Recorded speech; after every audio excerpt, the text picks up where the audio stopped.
I welcome you all to this press conference. I, on behalf of Director Fire and Emergency Services, welcome you all. This press conference is all about the key achievements and performances of Fire and Emergency Services JNK. And I want to tell you that with regard to fire incidents, this year we have received 6,039 fire calls, and last year we had 8,033 fire incidents that were reported. So significantly, there is a reduction of about 25% in fire incidents, and it's because of the rigorous awareness campaign that has been launched by our worthy director Shri Alok Kumar. मैं समझता हूँ कि awareness campaign जब से हमारे director sir ने launch किया था 2022 में, और तब से लेके अब तक हमने अवेयरनेस प्रोग्राम्स की फ्रीक्वेंसी काफ़ी ज़्यादा बढ़ाई है. लगभग हमने 10,000 अवेयरनेस प्रोग्राम्स तब से लेके अब तक किए हुए हैं, और in which we have trained more than 10 lakh people, जहाँ पे हमारा जो फोकस रहता है फायर प्रिवेंशन पे रहता है, फायर प्रोटेक्शन पे रहता है, लाइफ सेफ्टी पे रहता है. इन अवेयरनेस प्रोग्राम्स में हम जनरल पब्लिक को अवेयर करते हैं with regard to the usages of fire extinguishers. जो कॉमन फायर हैज़र्ड्स हैं उनके बारे में बताया जाता है, जो कॉमन मेथड्स ऑफ एक्सटिंग्विशमेंट है उन चीज़ों के बारे में बताया जाता है. So I think the reduction of 25% in fire incidents is because of those awareness programmes, and I think the credit should be given to our director Shri Alok Kumar. Now, with regard to the infrastructural safety, the department has conducted 3,728 fire safety audits in different occupancies, be it hospital, school, college. In operational readiness, we have played a crucial role in recent floods. जैसा आपको पता है, श्रीनगर और अनंतनाग में जो है water lodging के issues हुए थे, और fire and emergency services apart from search and rescue operation हमने वहाँ पे जो है डिवाटरिंग ऑपरेशन कैरी आउट किया था इन मोर देन 60 लोकेशंस. ऑपरेशन सिंदूर में भी, जैसा आप जानते हैं, कि in the border areas the fire and emergency services provided a vital support bye deploying fire tenders in the areas of Poonch, Uri, Sopore and Kupwara. In Shri Amarnath Ji Yatra 2025, like every year, Fire and Emergency Services establishes temporary fire stations, and this year also, right from Jammu up to Holy Cave, almost 30 temporary fire and emergency stations were established. In capacity building, I think a new initiative was taken by our director sir by establishing a new training center at Bari Brahmana called fire training centre. Training centre में अभी तक हमने जो है 2 batches में trainings provide की है with regard to जो बेसिक फायरमैनशिप कोर्स है, और हमारे 6 बैचेस तब से अब तक जो है उन्होंने रिफ्रेशर कोर्स वहाँ से किया हुआ है. बाकी जो डिपार्टमेंट है based on the weather conditions, जैसे कश्मीर में ज़्यादा सर्दी रहती है, जम्मू में जो है समर में हीट वेव रहती है और क्रॉप हार्वेस्टिंग होती है, तो based on that the fire and emergency department time to time provides की डिप्लॉयमेंट्स इन दोज एरियाज. हम वहाँ पे fire tenders along with trained crew भेजते हैं और फायर सेफ्टी कवर प्रोवाइड करते हैं. In far flung areas also, खासकर जो रिमोट एरियाज है जो कि इनएक्सेसिबल है, वहाँ पे भी हम लोकल वॉलंटियर्स और जो पब्लिक रिप्रेजेंटेटिव्स हैं उनको टाइम टू टाइम ट्रेन करते हैं.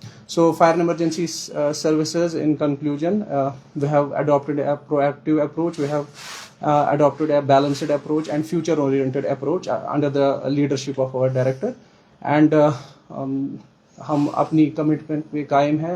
जो हमारा मोटो है we serve to save, हम लोगों की जान और माल तहफ़्फ़ुज़ करने के लिए हमेशा रेडी रहते हैं. सर, क्योंकि हमने डाउनटाउन एरियाज में कई दफ़ा ऐसा देखा है कि क्योंकि एरियाज काफ़ी कंजेस्टेड है, और जब आपकी टेंडर्स वहाँ पे पहुँचते हैं तो काफ़ी दिक्कतों का सामना वो करना पड़ता है. आई रिमेंबर कि मैंने इंसर से भी एक बार बाइक की है, और उसमें भी हमें एक इशू देखने को मिला कि जो रोड साइड बेस जो होते हैं वहाँ पे गाड़ियाँ डेफिनेटली होती हैं, जिसकी वजह से आपकी टेंडर्स को काफ़ी ज़्यादा टाइम लगता है वहाँ पे पहुँचने में. जिस तरह से आपने अवेयरनेस का जिक्र किया, क्या की पॉइंट्स हैं जिसको लेकर पब्लिक को अवेयर रहना चाहिए कि अगर किसी पर्टिकुलर एरिया में कोई ऐसा इंसिडेंट होता है वो अपने आप की रिस्पॉन्सिबिलिटी कैसे उसको जो है निभा सकते हैं? बिल्कुल, आपने सही बताया। जो ख़ासकर जो डाउनटाउन एरियाज़ है काफ़ी कंजेस्टेड है, और ऐसे एरियाज़ में जब फायर इंसिडेंट होता है, क्योंकि पुराने स्ट्रक्चर्स है और फायर सेफ्टी गैप उतना ज़्यादा होता नहीं है, जो ही वहाँ पे फायर इंसिडेंट्स होते हैं with in short span of time जो है काफ़ी सारे स्ट्रक्चर्स इन्वॉल्व हो जाते हैं। और जैसे मैं समझता हूँ कि फायर ऑपरेशंस में एक गोल्डन आवर होता है। उस गोल्डन आवर में अगर हमारा जो फायर टेंडर है जितना जल्दी स्पॉट पे पहुँचेगा, उतना हम loss of life and property को कम कर सकते हैं। इसमें मैं बताना चाहूँगा कि हमें पब्लिक का टाइम टू टाइम कोऑपरेशन चाहिए होता है। अवेयरनेस प्रोग्राम्स तो हम कर ही रहे हैं, लेकिन बार बार मैं लोगों से यही रिक्वेस्ट करता हूँ कि जब भी हमारा फायर टेंडर स्टेशन से बाहर निकलता है, वहाँ से ही हमें पब्लिक का कोऑपरेशन चाहिए होता है। जैसे रास्ते में ट्रैफिक कंजेशन हो सकती है, जब हम स्पॉट पे पहुँचते हैं कई बार हम देखते हैं वहाँ रॉन्ग पार्किंग्स होती है। बहुत सारे लोगों ने अपने कंस्ट्रक्शन मटेरियल्स भी वहाँ पे रखे होते हैं, तो उसकी वजह से भी फायर इमरजेंसी सर्विसेज को काफ़ी जो है दिक्कतें पेश आती है। तो लोगों से हम बार बार यही रिक्वेस्ट करते हैं कि हमारे लोगों के ऊपर भी काफ़ी सारी जिम्मेवारी आयद है। फायर एंड इमरजेंसी डिपार्टमेंट अपना काम कर ही रहा है, लेकिन अगर हमारे साथ लोग और ज़्यादा कोऑपरेट करेंगे तो मुझे लगता है कि जितना loss of life and property कहीं इंसिडेंट्स पे हो जाता है वो हम उसको ओवरकम कर सकते हैं। राइट। क्योंकि रिसेंटली हमने आपका ये भी स्टेटमेंट देखा कि जो हम एक नाकिस क्वालिटी के हम अभी ब्लैंकेट्स जो है इलेक्ट्रिक ब्लैंकेट्स इस्तेमाल कर रहे हैं, जिसकी वजह से भी कई सारी जगहों पे आग लगी है। आ रहा है कि आपने भी उसको लेकर काफ़ी स्टेटमेंट्स शेयर किए पब्लिक डोमेन में। आपको क्या लगता है कि पब्लिक को किन चीज़ों का खासतौर पर विंटर्स में ख्याल रखना चाहिए? क्योंकि समर्स में हमारे पास एक ही डेंजर रहता है, पहाड़ों में जो है टेम्परेचर की वजह से आग लगती है, लेकिन इन विंटर्स यूजुअली हम ज़्यादातर गर्मी करने के आलात जो है इस्तेमाल करते हैं। So what are the right ways to use those products, और खासतौर पर जिस तरह से आपने क्वालिटी प्रोडक्ट्स की बात की है, इन दो चीज़ों पे बात करें। देखिए, विंटर प्रिपेयर्डनेस के लिए डायरेक्टर श्री आलोक कुमार सर ने भी एक खुसूसी मीटिंग रखी थी, और इसमें डिफरेंट डायरेक्शंस वर पास्ट, और खासकर हमने एक एडवाइजरी जो है विंटर के हवाले से इशू की थी, क्योंकि जैसा हम जानते हैं कि विंटर में काफ़ी ज़्यादा फायर इंसिडेंट्स होते हैं बिकॉज ऑफ सर्टेन रीजंस। मैं रूट कॉज ये समझता हूँ कि हम एक्सेसिव यूज़ अपने हीटिंग गैजेट्स का करते हैं, और हमारे इलेक्ट्रिकल सिस्टम्स काफ़ी ज़्यादा ओवरलोड हो जाते हैं। हम time to time electrical audits नहीं करते, और हमें ये नहीं पता होता कि हमारी जो वायरिंग्स है, हमारे जो इलेक्ट्रिकल सिस्टम्स है, वो किस लोड के लिए हम यूज़ कर सकते हैं। हम कई बार जो है लोड उससे ज़्यादा उस पर कनेक्ट करते हैं, और रिसेंटली भी हमने देखा काफ़ी टाइम तक जो है ड्राई स्पेल था, और जिसकी वजह से भी हमारे स्ट्रक्चर काफ़ी ज़्यादा वल्नरेबल हो जाते हैं। तो लोगों से रिक्वेस्ट की जाती है, और मैंने अपनी एडवाइजरी में भी इसका मेंशन किया था। डीजी साहब ने भी जो एडवाइजरी इशू की थी उसने भी मेंशन किया था कि जो भी हम नए इक्विपमेंट्स बाज़ार से प्रोक्योर करें, स्टैंडर्ड इक्विपमेंट्स ही हम प्रोक्योर करें, ISI मार्क वाले इक्विपमेंट्स ही प्रोक्योर करें। अब ISI मार्क को कैसे वेरीफाई करना है? आप जो भी प्रोडक्ट बाज़ार से खरीदें उस पर प्रोडक्ट नंबर, लाइसेंस नंबर लिखा होता है। आप BIS की वेबसाइट या उनकी एक जो ऐप होती है BIS की, आप उस पर प्रोडक्ट नंबर, लाइसेंस नंबर डाल सकते हैं, वहाँ पे उसकी सारी डिटेल्स मिल जाती हैं, और उससे हमें पता चलता है whether it's a genuine ISI product और नॉट। अगर आपके पुराने इक्विपमेंट्स है और उनको आप इस साल इस्तेमाल करना चाहते हैं, you should ensure that they are properly inspected. You should properly inspect those equipments and service them before operating, क्योंकि कई बार जो है पिछले साल के इक्विपमेंट्स में कोई खराबी होने की वजह से, लैक ऑफ मेंटेनेंस की वजह से they are unsafe to operate.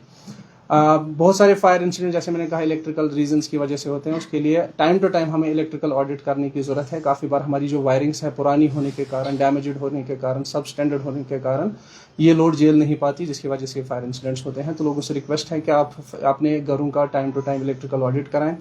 अपने MCBs को इंश्योर करें कि हर किसी टाइप का MCB आपके घर में है। हम सबसे बड़ा मसला जो मैं समझता हूँ, बहुत कम घरों में हम देखते हैं कि अर्थ लीकेज प्रोटेक्शन होती है।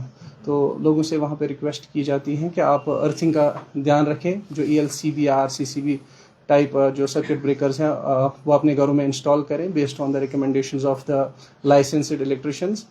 बाकी LPG के कारण भी काफ़ी सारे फायर इंसिडेंट्स होते हैं कुकिंग एरियाज में। We should ensure that we are not having LPG cylinders inside our homes, rather we should have them outside so that there is no accumulation of gas. अगर हम heating के लिए LPG को इस्तेमाल कर रहे हैं तो वहाँ पे वेंटिलेशन का काफ़ी ध्यान रखने की ज़रूरत है, because most of the times हमारी बुखारी जो है रूम का ऑक्सीजन कंज्यूम करती है, and the same oxygen is important for our survival also. और मैं समझता हूँ कि वहाँ पे टॉक्सिक गैसेस का भी बिल्डअप होता है, और कई बार जो है हम उसको रात के अवकाफ में लगा के छोड़ते हैं, और जिसकी वजह से फिर हमने बहुत सारे फायर इंसिडेंट्स में लोगों की डेथ्स भी देखी है। सो वेंटिलेशन का काफ़ी ध्यान रखें, और जब भी आप सोने जाए ऐसे इलेक्ट्रिकल या एलपीजी बेस्ड गैजेट्स को आप टर्न ऑफ कीजिए।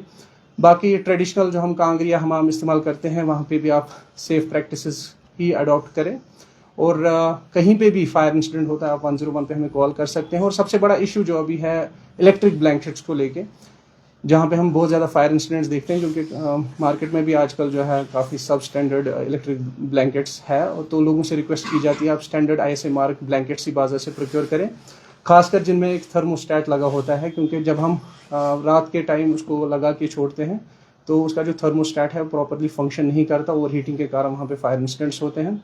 और इलेक्ट्रिक ब्लैंकेट्स के साथ भी काफ़ी सारे डूज एंड डोंट्स हैं, जैसे हमें उसको फोल्ड नहीं करना चाहिए या डैम्प सरफेस पे नहीं रखना चाहिए, क्योंकि अगर हम अनसेफ प्रैक्टिसेस वहाँ पे भी फॉलो करेंगे अपार्ट फ्रॉम प्रॉपर्टी लॉस, हमने वहाँ पे डेथ्स भी देखी हैं। सो लोगों से रिक्वेस्ट की जाती है जब भी आप ऐसे इलेक्ट्रिक ब्लैंकेट्स या कोई भी गैजेट इस्तेमाल करें आप डूज एंड डोंट्स को फॉलो कीजिए। सर फॉर 2026 क्या प्लानिंग्स? देखिए, my message to public in 2026 will be very simple. सबसे पहले तो अभी विंटर चल रहा है, हार्श विंटर है, आप डूज एंड डोंट्स को फॉलो कीजिए। जो advisory fire and emergency department ने रिसेंटली इशू की, जो डायरेक्टर सर ने भी इशू किया, आप उन चीज़ों को इम्प्लीमेंट कीजिए। उसके बाद जब समर सीज़न आएगा तो उसमें भी हमें जो है सतर्क रहने की ज़रूरत पड़ती है, क्योंकि जनरली जब हीट वेव होती है या जब ड्राई स्पेल होता है तो उसमें भी हम फॉरेस्ट फायर्स वगैरह देखते हैं। तो apart from our property we should also be conscious about the environment also. वहाँ पे भी हमें जो है सेफ प्रैक्टिसेस ही फॉलो करनी चाहिए। बाकी fire and emergency department is fully equipped, we have got the full support of administration, our director sir is looking after the department. So लोगों से ये रिक्वेस्ट की जाती है कि आप फायर एंड इमरजेंसी डिपार्टमेंट के साथ कोऑपरेट कीजिए। Thank you.